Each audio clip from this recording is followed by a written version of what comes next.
बिस्मिल्लाहिर्रहमानिर्रहीम। अस्सलाम वालेकुम नाज़रीन, आप देख रहे हैं K92 न्यूज़ में हूँ आपके साथ लुबना चौधरी। बुलेटिन का बाकायदा आगाज़ करते खबर शामिल करते हैं कराची से। फराज अली की रिपोर्ट के मुताबिक चेयरमैन कोरंगी टाउन मोहम्मद नईम शेख ने तमाम महकमा जाती अफसरान के साथ मीटिंग की। इस मौका पर उनके हमरा information secretary Peoples Party Korangi Ahmed Raza, coordinator Korangi town sir Muizuddin, admin director Asif Ahmed और हक नवाज खेमटियो, डायरेक्टर सिक्योरिटी और फोकल पर्सन क्लर्क भी मौजूद थे।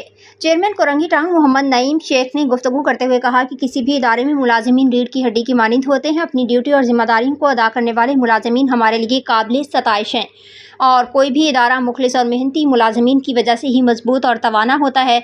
उन्होंने मज़ीद कहा कि नेक नियति, ईमानदारी और बाहिमी टीम वर्क के साथ अवामी खिदमात का सफ़र जारी रखा जाएगा।